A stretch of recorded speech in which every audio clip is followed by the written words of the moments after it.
Alright, let's talk about the Fujifilm X-E5.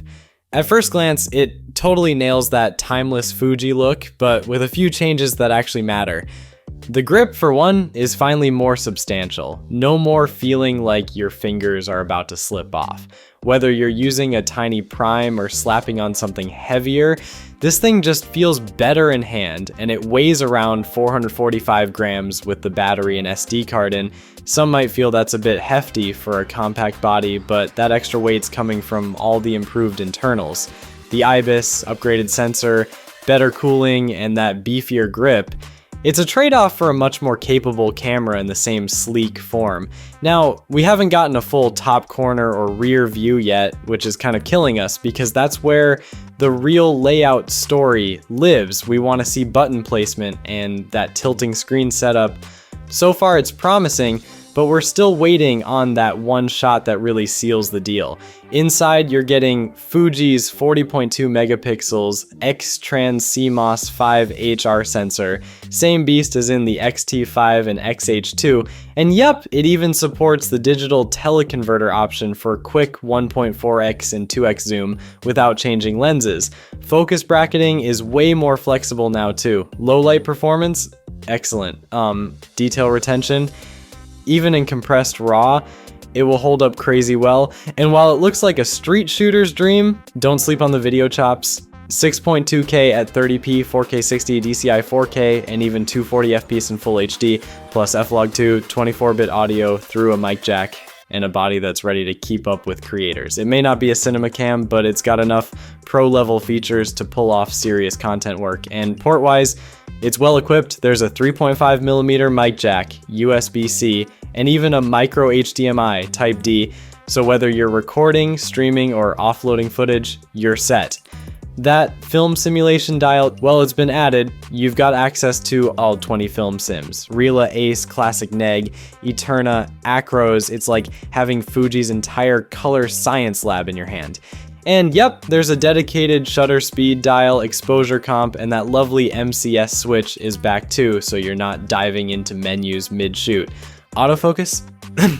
Hybrid system with phase and contrast detect, plus tracking, zone, and single point.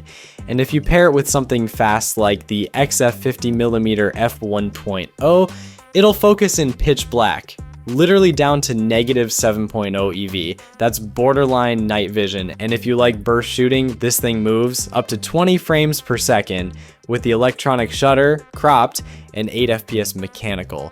Plus, it handles RAW plus JPEG with solid buffer depth, so you won't be stuck waiting on write times. The viewfinder is a 2.36 million dot OLED with 0.62x magnification, which is decent. And the rear screen, a 3-inch 3-way tilt LCD, perfect for waist-level street shots, low angles, or even some casual vlogging. Stabilization, absolutely. 5-axis in-body IBIS rated up to 7 stops.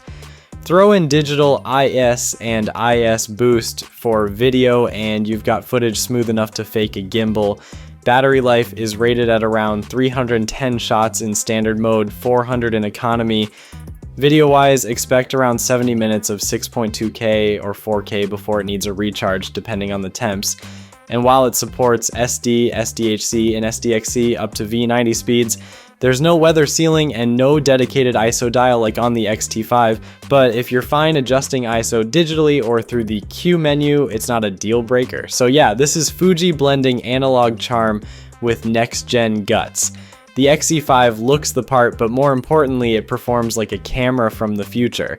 And yeah, it's not exactly budget territory. The body alone will set you back $1,699, and if you want it bundled with the XF 23mm f2.8, that's $1,899. But for everything it packs, swappable lenses, Fuji's iconic film sims, 6.2K video, and that 40 megapixel sensor, it's a compact powerhouse that still undercuts the X100VI, especially if you're chasing that Fuji aesthetic with more flexibility. We're still waiting for that one clear shot of the top and rear to see how it all comes together, but if the rest of the body is as refined as what we've seen so far, this might be the go-to mirrorless for 2025. Catch you next time. Peace.